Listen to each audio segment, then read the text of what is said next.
Los dos cuestionarios que yo les he entregado son el material del segundo examen parcial. Lo que estamos iniciando el día de hoy, que es la exposición personal, es materia ya para el examen final. Creo que son 36 o 33 preguntas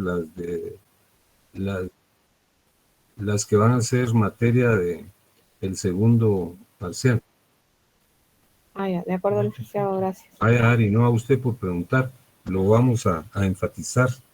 En unos minutos ya tenemos, no, todavía no, pero vamos a esperar un par de minutos para que haya más personas ya vinculadas y vamos a empezar la exposición de esta noche, Ari, ¿no?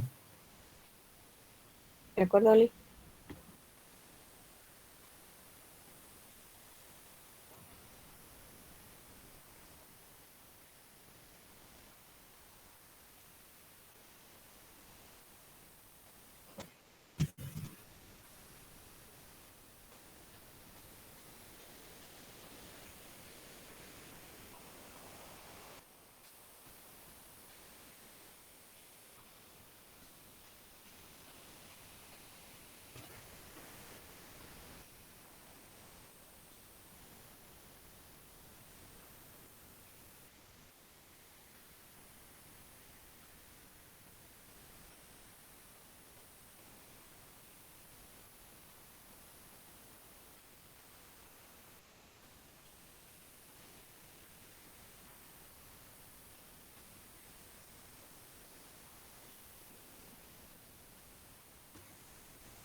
Buenas noches, licenciado.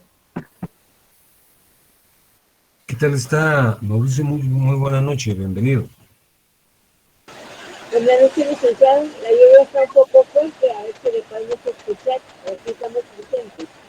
Perdone, gracias, Sina. Fíjese que no le escuché, le doy las buenas noches, pero por alguna razón no le escuché con claridad.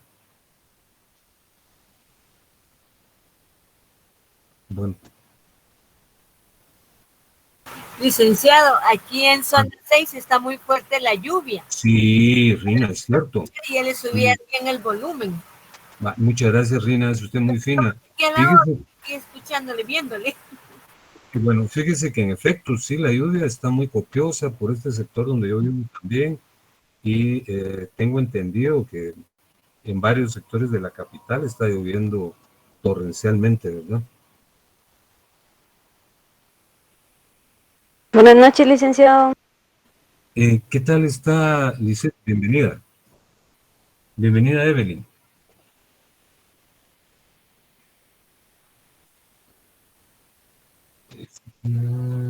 Bueno, ya rebasamos el centenar de personas que se adscribieron a este conversatorio.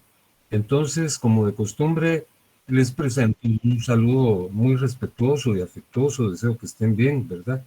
Cuidado con las lluvias para que no tengamos problemas broncorrespiratorios. A veces es inevitable, ¿verdad?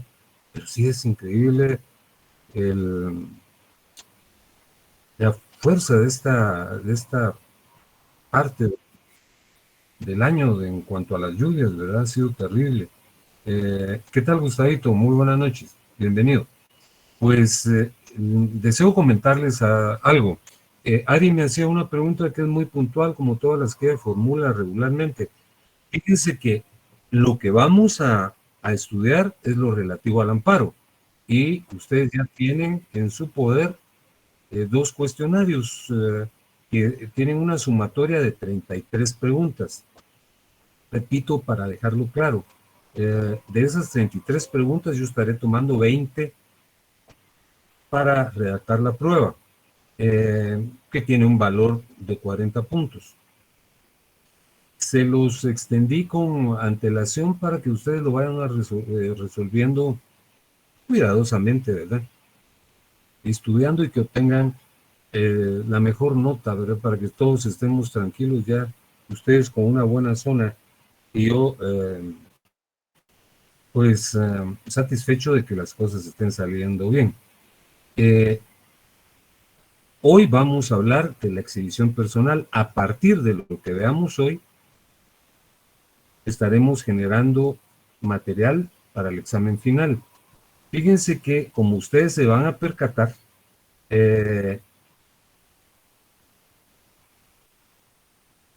material que les estaré entregando está redactado como un cuestionario a través de preguntas, para ya no estar remitiendo cuestionarios, porque el último cuestionario que les trasladé es justamente la exposición que lo antecedió. Entonces, este material está redactado como cuestionario y es el que habrá que leer para, aunque yo deduzco que ustedes lo leen de todas maneras, ¿verdad? Pero ya se percatarán que es una formulación interrogatoria que es semejante a un cuestionario. Les recuerdo también, ante algunas preguntas que me formulan, las exposiciones de cada semana aparecen en Classroom una semana y las sustituimos cada semana, ¿verdad? Por razones obvias. Entonces, quienes no tengan la oportunidad de escuchar la exposición pueden hacerlo en Classroom. Está vigente una semana, ¿verdad? A la semana la sustituimos por las nuevas exposiciones, de tal cuenta que todos tengan acceso a las mismas. Nosotros hemos venido hablando de las garantías constitucionales, que son los mecanismos de defensa de la Constitución de tipo jurídico. Ya dijimos que son básicamente 4: el amparo, la exhibición personal, los procesos de inconstitucionalidad y el habeas data.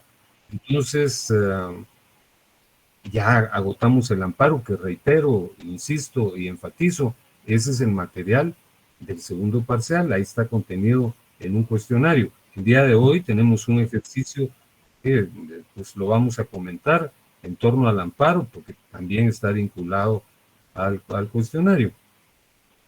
De tal cuenta que inicio la exposición de esta tarde presentándoles el temario, que es el siguiente, y que espero que ya lo tengan a la vista. Listo, Doc. Muchas gracias, muy amables. Entonces continuamos con la temática de las garantías constitucionales. Este día vamos a analizar la historia de la figura en términos muy generales y amplios. Y les repito que para algunos, incluso algunos profesores, estiman que el análisis histórico, el devenir histórico de una institución no es trascendente. Yo en lo personal creo que sí, ¿verdad? Que es sumamente importante, e invoco, como lo hago de costumbre, el paradigma que señala que tanto las naciones como las personas que no conocen su historia están llamados recurrentemente a cometer los mismos errores, ¿verdad? Eso es valedero para cualquier actividad de la vida, para cualquier actividad de la vida. Bueno, entonces empezamos analizando el origen de la exhibición personal en términos muy amplios. Después vamos a analizarla en el contexto nacional. Y el día siguiente, el miércoles, vamos a analizar el proceso de la exhibición personal.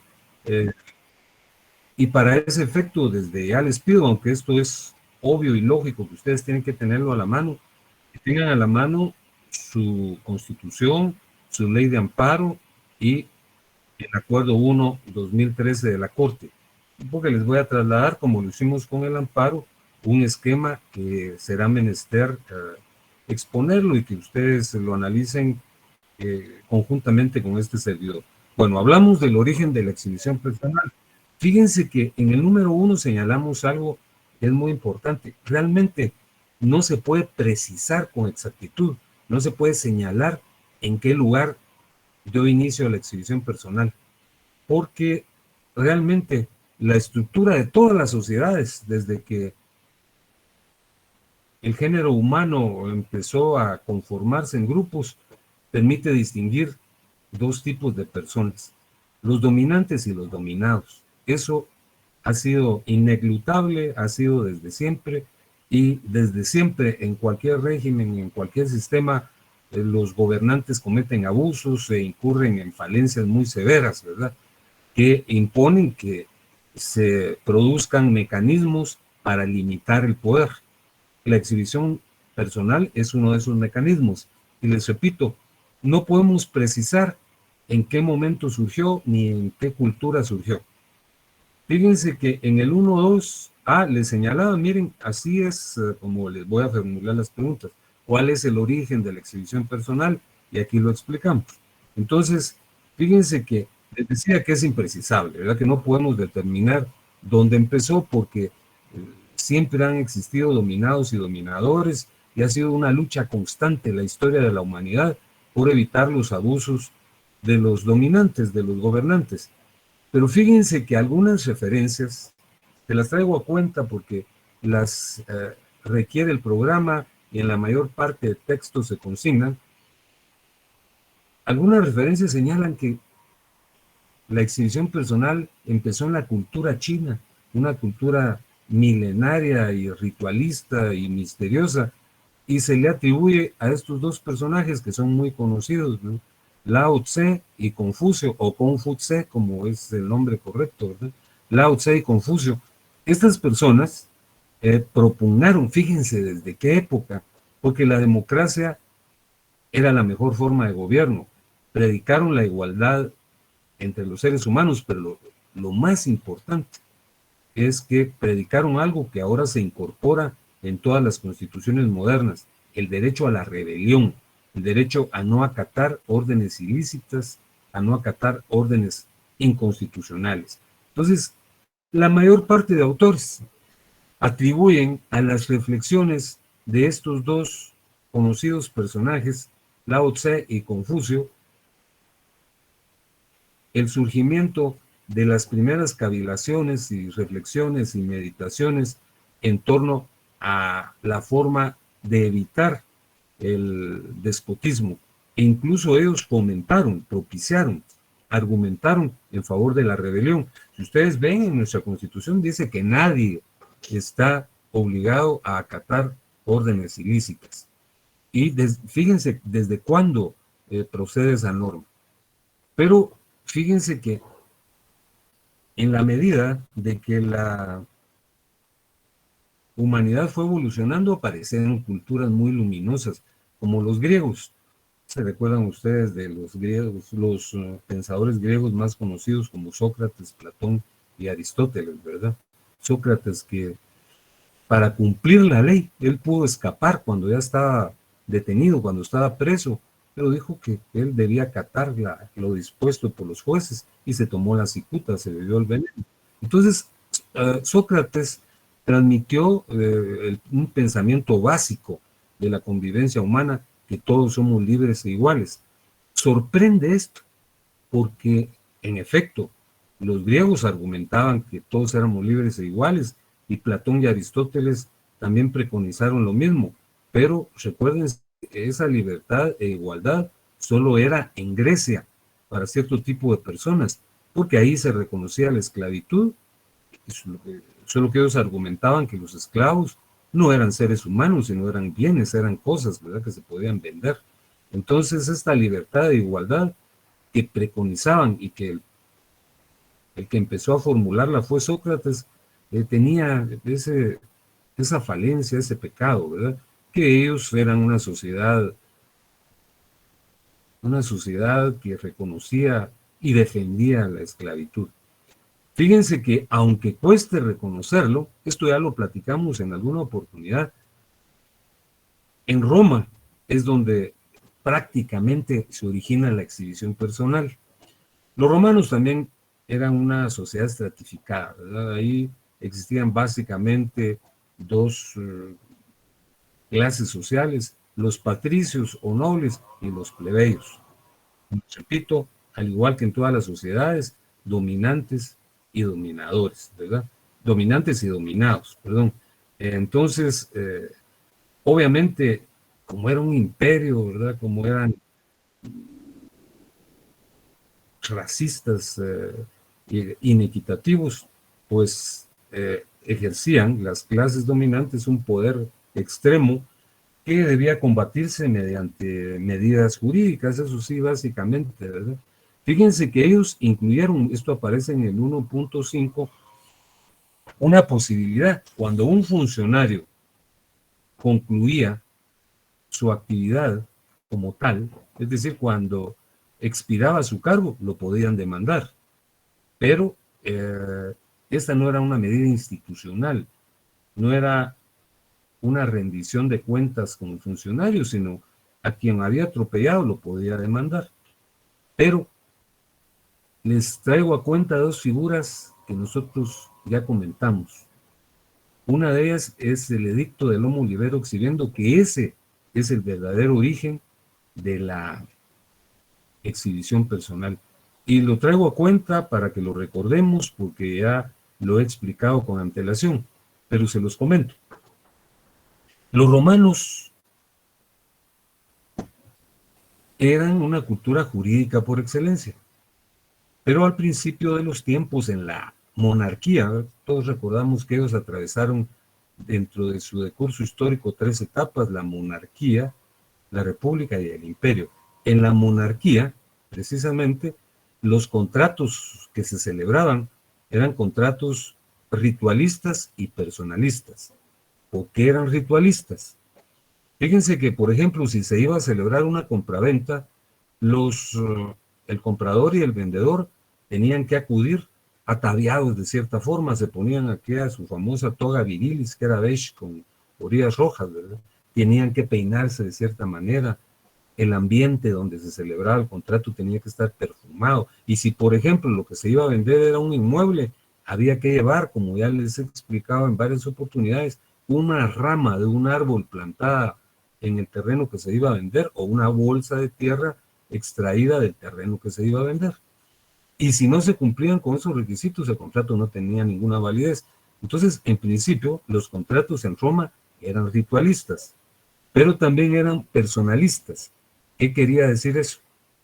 Que si el deudor no cumplía, si el deudor incurría en el impago, ¡qué terrible! Le aplicaban medidas muy severas, lo flagelaban, lo esclavizaban, y hubo una época que hasta lo mutilaban. Si no pagaba, le cortaban dedos de la mano. Pero lo más usual y lo que trascendía es que si no pagaba, tenía que servirle como esclavo al acreedor durante cierto tiempo. Por ejemplo, el judex, el juez, condenaba al deudor y le decía: como usted no pagó, usted tiene que servir al acreedor durante 5 años. Pero lo usual, lo que ocurría siempre, es que ese lapso de 5 años se rebasaba, ¿verdad?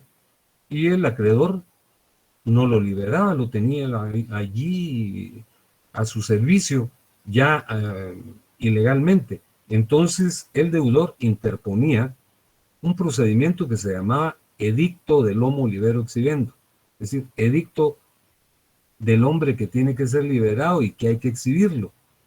Él pedía al juez, al judex: señor juez, a mí me condenaron a 5 años, pero mire, ya hace 9 años que estoy aquí en el servicio, venga, constátelo. Entonces el juez acudía y comprobaba, pedía que lo exhibieran. Entonces ese es el puro origen del procedimiento o proceso constitucional que nosotros conocemos como exhibición personal. También les hablé, no voy a hacer mucho énfasis en ella, en la famosa intercesio, la intercesio tribunicia. Como siempre y en todas partes, los grandes sectores poblacionales, los sectores populares se veían afectados en Roma, ¿verdad? Eran abusados por los gobernantes y por los patricios. Entonces,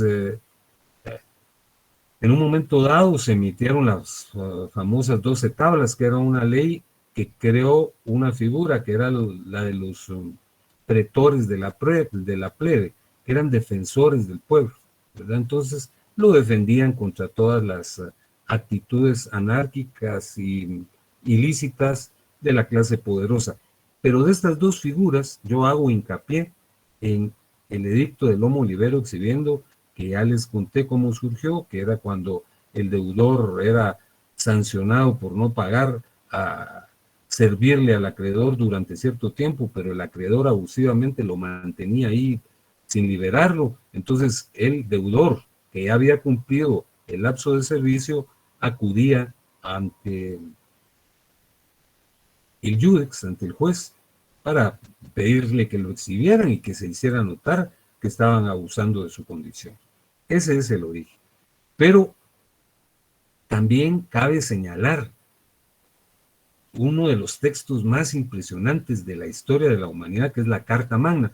Ustedes han advertido que a las constituciones, a la constitución de nuestra patria, la llamamos la Carta Magna o el Magno Texto o el Texto Supremo. La verdad es que no se llama así, ¿verdad? Se llama Constitución Política de la República de Guatemala.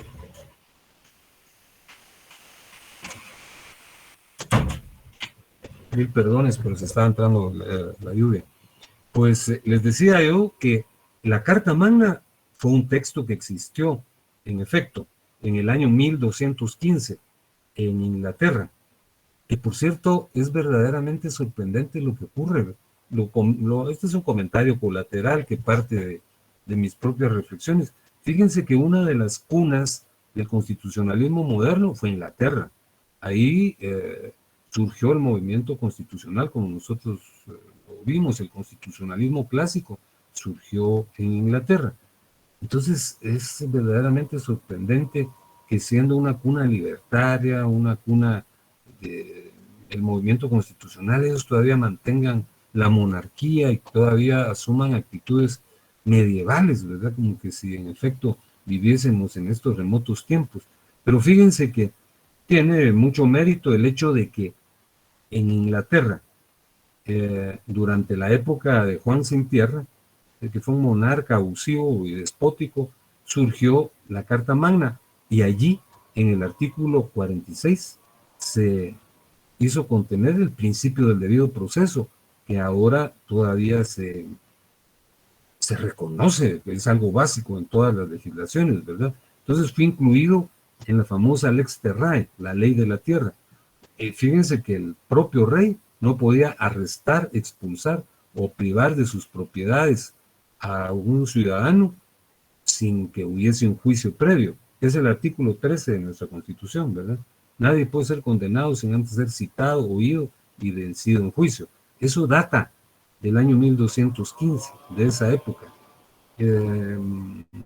La historia también ya se las conté. Ricardo Corazón de León, que era el rey de Inglaterra, se involucró en la Tercera Cruzada y se fue a combatir a los infieles, como ellos les llamaban, a la Tierra Santa, ¿verdad?, para recuperar el sepulcro de Jesús, y a su regreso fue capturado y retenido, pidieron un rescate por él. Entonces lo defenestró en su ausencia el hermano de Ricardo, que se llamaba Juan, y por eso le denominaban, era el hijo menor, que no tenía ningún derecho a la corona, pero por esa circunstancia resultó siendo rey, le decían Juan Sin Tierra. Entonces él asumió una actitud tan abusiva, tan irrespetuosa, que se rebelaron los propios nobles y el clero y lo obligaron a firmar un documento que se llama Carta Magna, ¿verdad? Entonces esa Carta Magna es la que en el artículo 46 estableció el principio del debido proceso, que aquí lo explico en el 1.8, la Lex Terrae, así se llamaba, es la ley de la tierra, imponía que las personas tenían que ser juzgadas, imagínense ustedes en aquel tiempo, por un tribunal preexistente, y le tenían que dar audiencia, tenía el derecho de defenderse. Desde esa época data el principio del debido proceso, pero fue también en Inglaterra, para que ustedes adviertan que a mí me causa sorpresa que haya monarquía en un país en donde surgieron estos movimientos. En Inglaterra surgió la figura tal y como la conocemos hoy. Dije que su antecedente más remoto es Roma, con el edicto del Homo Libero Exhibendo, pero ya cuando surgió como una figura muy parecida a la de nuestros días fue en 1679. La ley se llama Right of Habeas Corpus, ¿verdad? Right of Habeas Corpus. Entonces, el habeas corpus moderno surgió en 1679 y vean que el objeto era que no podía haber una detención arbitraria. Si a una persona la capturaban, tenía que presentarla al tribunal de inmediato, y si no la presentaba, entonces pedían que se exhibiera para advertir que estaba preso y no fuera sujeto de vejámenes. Esa es la historia en términos de generalidad, pero ahora hablemos de la exhibición personal en Guatemala. Fíjense que en Guatemala pues hubo dos constituciones en las que participaron representantes de nuestro país, pero las constituciones nunca llegaron a regir en Guatemala. Fueron la Constitución de Bayona y la Constitución de Cádiz. La Constitución de Bayona ya la estudiamos en un momento dado. Napoleón le pidió permiso a Carlos IV y al que fue después Fernando VII para atravesar España y conquistar Portugal. Ellos habían suscrito un tratado que era el Tratado de Fontainebleau, y en base a ese tratado los españoles le dieron permiso, y en efecto Napoleón invadió a un país, pero fue a España, ¿verdad? Y puso como rey a su hermano. Esa constitución que se emitió por los franceses, por José Bonaparte, que era el hermano de Napoleón, no llegó a regir a Guatemala, pero hubo un representante de Guatemala, que era don José Antonio Sea, que ni sabía dónde estaba Guatemala porque él era el director del Jardín Botánico de Madrid. Pero después los españoles se rebelaron, ¿verdad? Y convocaron a otras cortes para emitir una constitución para España redactada por españoles, que fue las Cortes de Cádiz. Fíjense que ahí hubo otro representante de Guatemala, un personaje muy, muy distinguido. Ese personaje era don Antonio Larrazábal. Don Antonio Larrazábal era el arzobispo de Guatemala, ¿verdad? Entonces, dicen que era sumamente distinguido, un hombre muy estudioso, hasta llegó a ser presidente de las Cortes de Cádiz en 1810. Pero habían unos diputados suplentes guatemaltecos, eran dos hermanos, realmente eran muy jóvenes cuando se fueron, que eran don Andrés y Manuel Llano.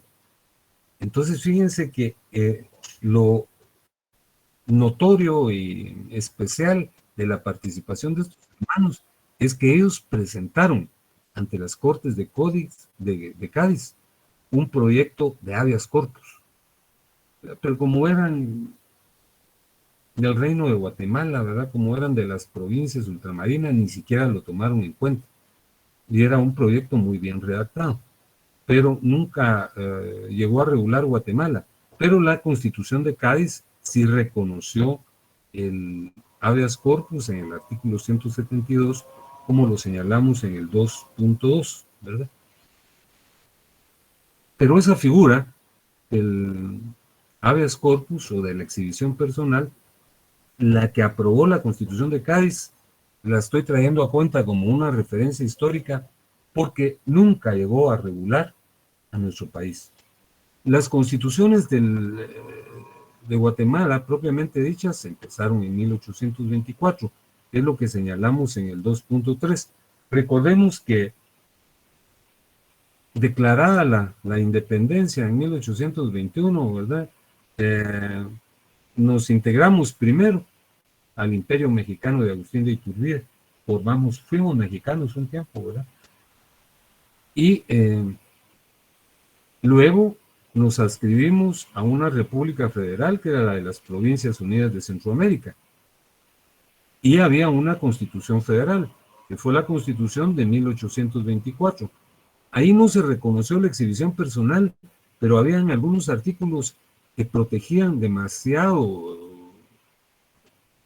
con mucha notoriedad, la libertad, ¿verdad? Porque, por ejemplo, se señalaba que cuando se capturaba a una persona no podía mantenérsele en un estado en el cual no se supiese su destino, dónde estaba, sino que tenía que ser recluida en una prisión específica.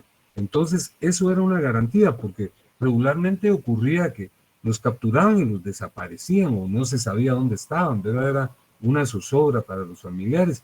pero esta Constitución de 1824 sí no estableció la exhibición personal como tal, pero en efecto, el artículo 163 de la misma regulaba que las personas debían que ser trasladadas una vez que habían sido aprehendidas a un lugar específico, que era una prisión.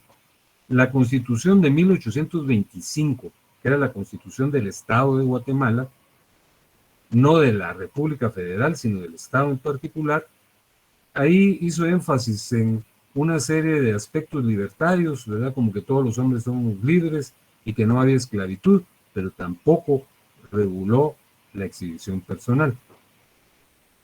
Nosotros hemos sido un pueblo verdaderamente desconcertante, un país verdaderamente desconcertante.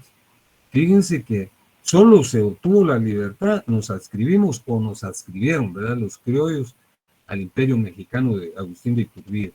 Luego formamos parte de la República Federal de Centroamérica. Y luego se extinguió la República y cada estado se conformó en una república autónoma. Y desde 1829 hubo un conflicto entre los liberales y los conservadores. Los conservadores eran los poderosos y querían seguir manteniendo un estatus como que si fuéramos todavía una colonia española, ¿verdad? Que la iglesia regulara la educación, que unas cuantas familias tuvieran la exclusividad del comercio con las principales metrópolis de la época, y los liberales pretendían todo lo contrario, ¿verdad? Que hubiera una educación laica, que la iglesia no se involucrara en eso, etcétera, que no se pagara diezmo, etcétera. Entonces, ahí surgió el gobierno del doctor Mariano Gálvez. Por cierto, es un personaje muy ilustre, claro, como todas las personas, cometió errores severos, pero fue muy ilustre. Por cierto, ahora no es posible, pero él está sepultado aquí en Guatemala, en el MUSAC, el Museo de la Universidad de San Carlos. Ahí precisamente en la parte superior hay una placa que todo el mundo cree que es una placa en su honor, pero ahí está su tumba. Entonces, fíjense que él fue el que instauró la exhibición personal durante su gobierno. Entonces, él hizo muchos cambios. Recuérdense que él admitió la aplicación de los famosos códigos de Livingston, ¿verdad? Él, asimismo, aplicó una serie de cambios como los que yo les he señalado, y precisamente eso propició una serie de rebeliones, porque el pueblo era muy católico, y cuando él desposeyó a las órdenes clericales de sus bienes y expulsó al arzobispo, la gente creyó que era un pecador, ¿verdad? Y contribuyó a su defenestración. El que lo defenestró fue Rafael Carrera. Pero traigo a cuenta que fue don Mariano Gálvez el que instauró la exhibición personal, y estos estaban incluidos dentro de los códigos de Livingston, que eran un juicio por jurados, era una legislación penal que instituía un juicio por jurados. Entonces, fíjense que todas las constituciones surgidas después de la caída de don Mariano Gálvez reconocieron la exhibición personal, ¿verdad? Fíjense que en 1839 se emitió la famosa Declaración de los Derechos del Estado y sus habitantes, es conocida como Ley de Garantías. Realmente era una constitución material. Intervino una Asamblea Nacional Constituyente, y en el Acta Constitutiva de la República de Guatemala de 1851 se reconoció también la exhibición personal. En 1851, durante el gobierno conservador de Rafael Carrera, nos convertimos en república, ¿verdad? Y la Constitución Liberal, la de Justo Rufino Barrios de 1879, la Constitución de los 2 siglos, reguló esa garantía, ¿verdad? Reguló la exhibición personal. Cuando analizamos el amparo, esa es una de las preguntas que les estoy incluyendo, ¿cuándo surgió el amparo en Guatemala? Yo les había dicho que inicialmente se había emitido con la quinta reforma de la Constitución de 1879, pero que esa reforma no llegó a aplicarse nunca, porque hubo un golpe de Estado, para variar de los muchos que han habido en Guatemala, y fue en 1928 cuando se emitió el decreto legislativo 1539. Ahí se reguló el amparo, pero dentro de la misma ley de amparo, así como está ahora, se reguló lo relativo a la exhibición personal. Este es un decreto que increíblemente duró, ¿cuánto? 40 años, porque estuvo vigente hasta 1966, ¿verdad?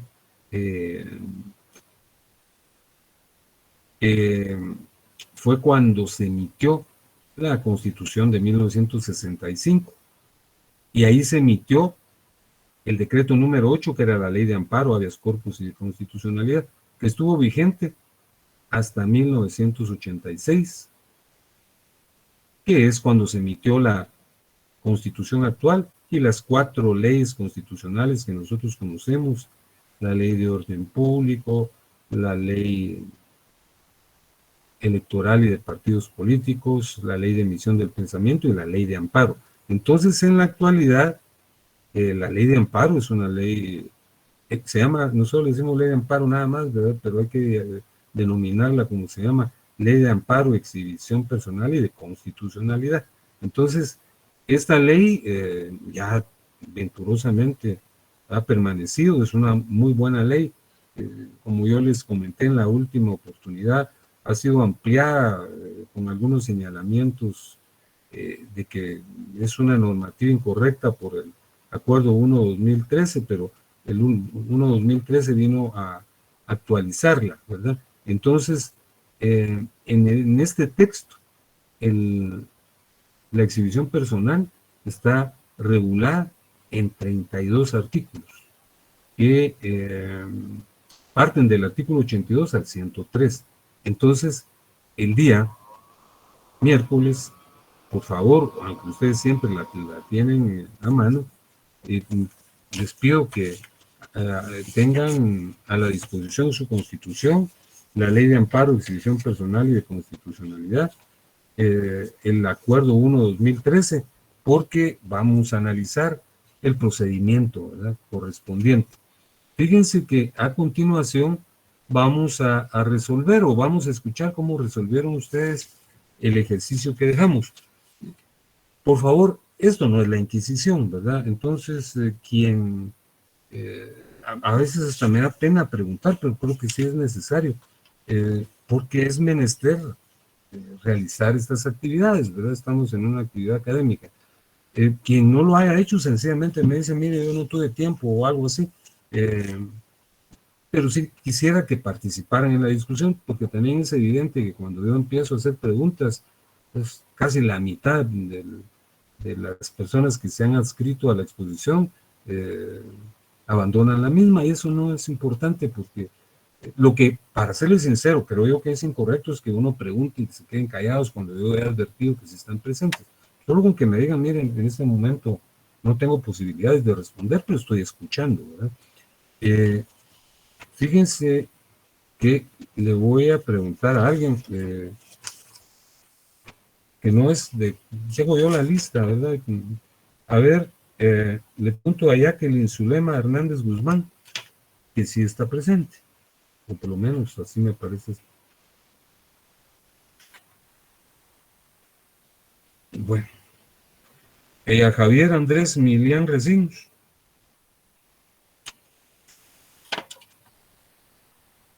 A Miguel Ángel Castellanos Hernández. Bueno, el que quiera contestar, por favor. Sí, licenciado. Muchas gracias. ¿Con quién tengo el gusto en este momento? ¿Con quién estoy hablando en este momento? ¿Quién? Ahí está. Sí, licenciado. Es que no lo escuchaba con claridad. Perdone. ¿Quién es usted, perdón? Miguel Ángel. Ah, Miguel Ángel. Miguel Ángel, estoy muy agradecido por intervenir hoy. Es usted muy gentil. Miguel Ángel, fíjese que nosotros tenemos nuestro cuestionario, ¿verdad? Y la primera pregunta del cuestionario era: Jorge desea promover un proceso constitucional de amparo. pero ignora qué requisitos debe atender para redactar el memorial inicial. Le pregunta a usted, Miguel Ángel, sobre la ley y el artículo que regula lo concerniente. ¿Qué respuesta le brindaría a usted?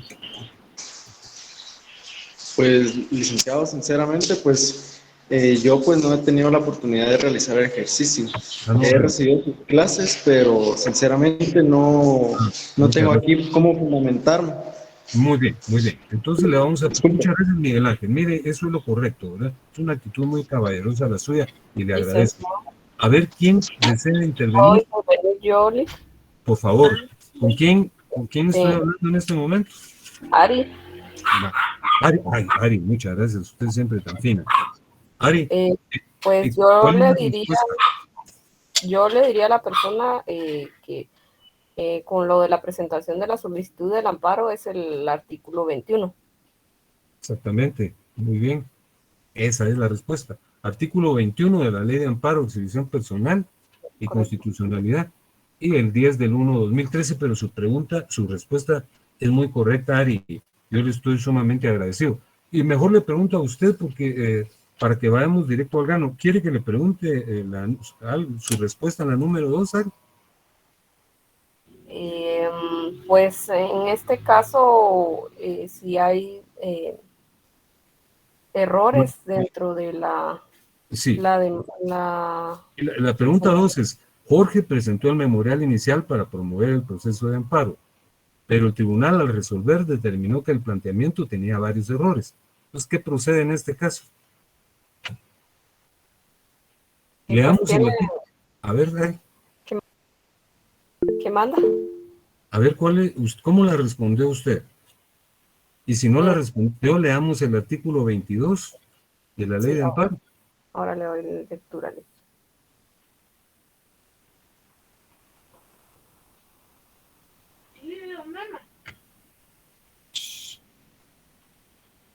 Artículo 22, ¿verdad? Sí, por favor.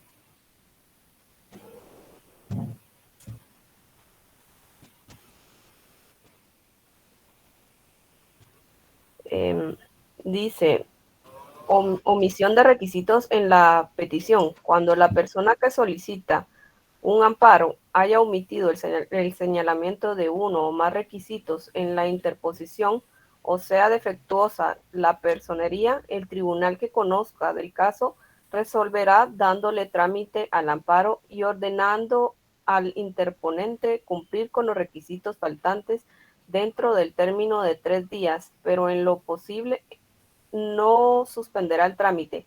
Cuando el tribunal lo estime pertinente, podrá agregarse a este término el de la distancia. Gracias, Ari. Es usted muy fina.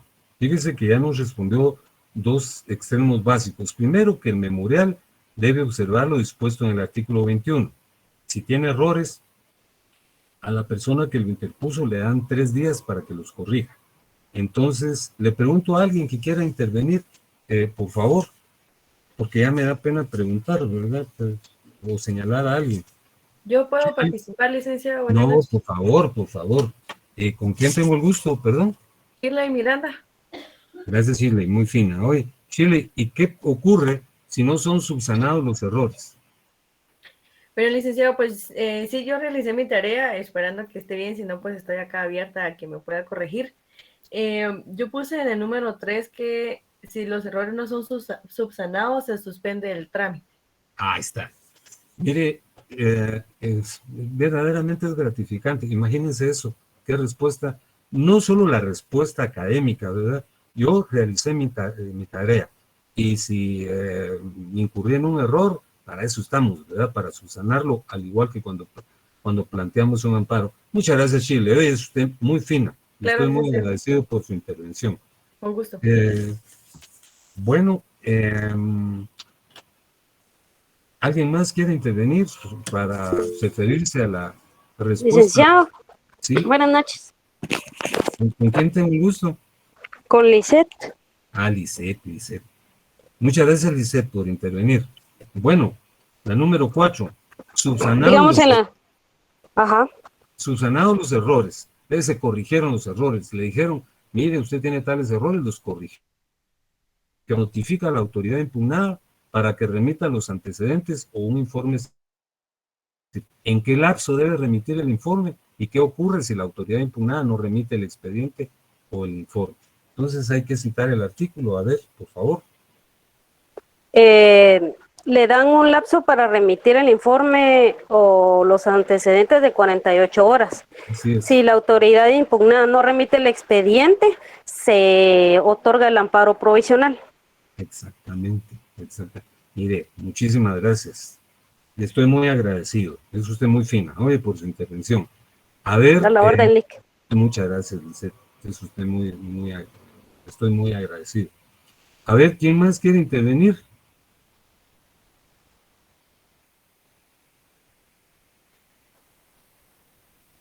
Por Dios santo. Nadie quiere intervenir.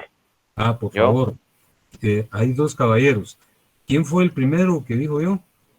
Yo, Daniel Ruiz. Daniel, gracias Daniel. Es usted muy fino.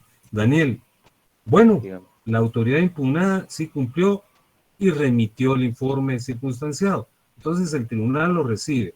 Recibido el informe circunstanciado o los antecedentes, se confiere la primera audiencia por 48 horas y luego se dicta resolución abriendo a prueba el proceso. ¿Por qué término se abre a prueba? ¿Y puede relevarse la prueba? Sí, tiene 8 días. Sí. Y fundamentado en el artículo 28, el periodo probatorio. Sí, así es. Mire, muchas gracias. Yo aquí he estado anotando los nombres bueno, para mí va a ser un gusto saludarlos a todos, pero particularmente les presento mi admiración, mi respeto y mi gratitud a los que intervienen. Muchas gracias. Y había otra persona, otro caballero que expuso también que quería intervenir. Bueno, o quien quiera intervenir. Licenciado, perdone, yo en esa pregunta, en la número 5, agregué algo más, no sé si estoy bien en este caso. Por favor, indíquemelo. Ok, después del término de los 8 días, estaba la otra pregunta, ¿verdad? Que si se dicta la resolución abriendo a prueba el proceso. Entonces yo coloqué acá que los tribunales de amparo pueden relevar la prueba en los casos en que a su juicio no sea necesario. Eso está en el artículo 35. Así es. De primera audiencia, los interesados y prueba. Así es. Por favor, dígame su nombre para anotarlo aquí. Shirley, nuevamente. Nuevamente, Shirley, por Dios santo. La felicito por su eficiencia, oye, así se debe ser. Muchas gracias. Ahora le pregunto a alguien que quiera intervenir, ¿qué debe hacer el tribunal para dictar sentencia?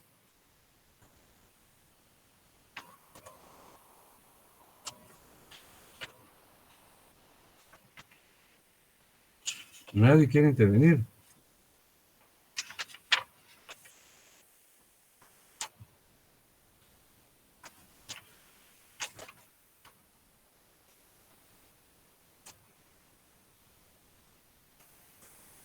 Nadie quiere intervenir.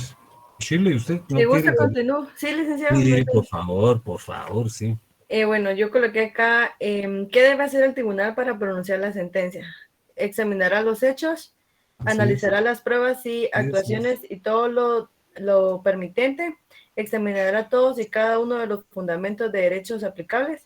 Eso se encuentra en el artículo 42 de la Ley de Amparo y Exhibición Personal, análisis del caso y sentencia. Ay, no, mire, yo les estoy muy agradecido a quienes han intervenido. De veras, como me gustaría estrecharles la mano, que Dios los bendiga. Miren lo gratificante que es para un profesor advertir que lo que ha expuesto pues no cae al vacío. Muchísimas gracias, que Dios los bendiga. Estoy muy satisfecho con las personas que intervinieron y honestamente exhorto a los demás a que asuman una actitud parecida. Yo sé que hay muchas cosas que hacer y que definitivamente tenemos compromisos que hacer, pero venimos de un feriado relativamente prolongado. Entonces, lo reiterado de las respuestas, que las mismas personas que regularmente intervienen participen, también es muy revelador, ¿verdad? Porque somos más de 200 alumnos, entonces no puede ser que siempre participen los mismos. No es un regaño, es una admonición. Siempre debemos participar, siempre. Miren lo que me dijo Miguel Ángel, no tengo mi código. Y eso no es censurable, pues, ¿verdad? Participó. Entonces les estoy muy agradecido, muy agradecido. Licenciado, buenas tardes. Licenciado, Sí, por favor. Perdón, Sí, que le hable la escucho. compañera primero. Sí, por favor, muchas gracias. Gracias, Mario. Solo para complementar la respuesta de Shirley, creo que fue. El Sí, sí. artículo citado es el 42 de la Ley de Amparo y Exhibición Personal y Constitucionalidad, el de la sentencia. Léamelo, por favor. Permítame leer. Sí.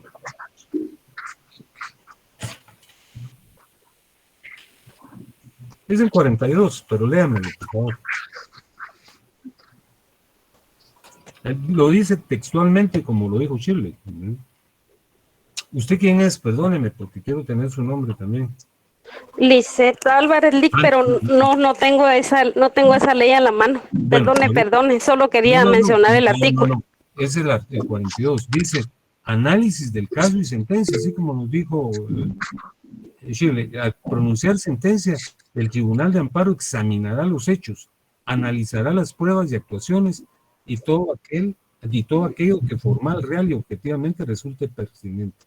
Examinará todos y cada uno de los fundamentos de derecho aplicables, hayan sido o no alegados por las partes. Es decir, hace un estudio meticuloso del expediente y de la ley para dictar sentencia. Bueno, muchísimas gracias, Lic. A usted. Y también un caballero quería intervenir y finalmente le cedió la palabra a usted. Sí, gracias, licenciado. Le saluda Mario Cabrera. ¿Qué tal, Mario? ¿Cómo está? Fíjese que yo en la respuesta número 6, además del artículo ya mencionado, estaba viendo que se hace relación a lo que es el artículo 35 del decreto 1/2013. Sí, exactamente. Formalidades de la sentencia del amparo. Así pero es. estaba viendo que es un poco más extenso, entonces la duda es en cuanto a la reglamentación que tenemos de la ley, ¿no se hace un poco más engorroso o se ve más viabilidad? Fíjese, Marito, que le quiero comentar lo siguiente. Fíjese que eso ha generado alguna discusión, ¿verdad? Porque la verdad es que se señala que la Corte, al emitir el 1/2013, generó otra ley prácticamente, ¿verdad? Y algunos, fíjese que yo escuché no señalo el nombre, que dijo, no, la ley de amparo fue derogada por el 1/2013, pero eso no es posible, porque de conformidad con el artículo 191 de la ley de amparo, o 192, las leyes constitucionales solo pueden ser reformadas por el Congreso con la votación de las 2/3 partes, pero la Corte puede emitir reglamentos de esas leyes. Entonces, han escrito ya hasta tesis señalando que el 1/2013 es inconstitucional porque prácticamente reformó la ley de amparo. Y probablemente sea cierto, pero nos proporcionó muchos elementos para resolver situaciones, como yo se los conté, derivadas de momentos acuciantes como la pandemia, ¿verdad? No se hubieran podido realizar los enlaces digitales si no estuviera regulado, y no se hubieran podido resolver muchos expedientes porque ahora ya se incorporó la firma electrónica y muchos aspectos que en 1986 ni se soñaban, pues, ni cuando yo estuve en la Corte, pues no, era algo muy básico, ¿verdad? Todavía el mundo digital no estaba a nuestro alcance aquí en Guatemala. Entonces yo sí creo que pese a todos los errores que pueda de inconstitucionalidad que se le atribuyen al 2013, debemos tenerlo en cuenta porque lo emitió la Corte de Constitucionalidad. Ahora, ¿cuál es el que prevalece si hubiera alguna contradicción?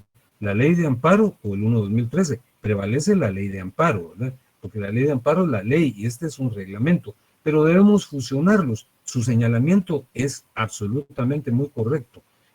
El pecado que se le atribuye, pero es un pecado de rigor, ¿verdad? El 1/2013 rebasa la ley en muchos aspectos, pero lo rebasa en un buen sentido.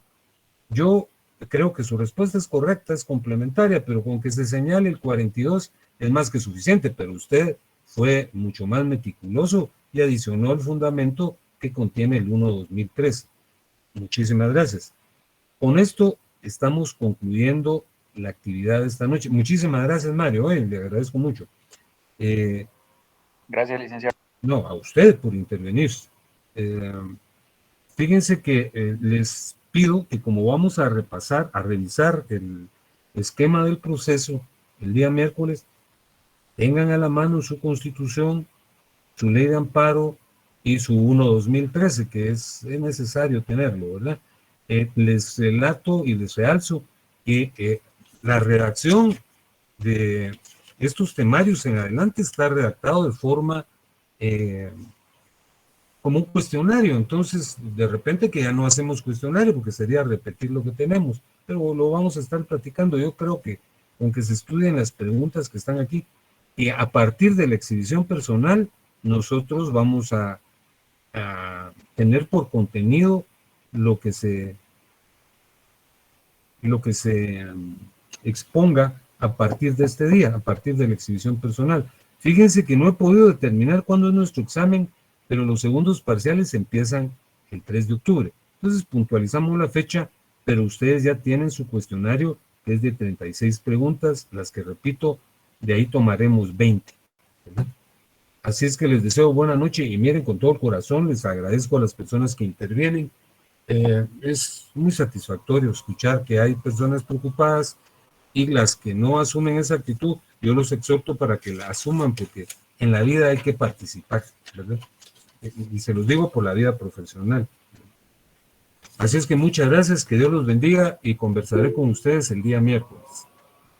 Feliz Feliz noche, Lick. Muchas gracias. Muchas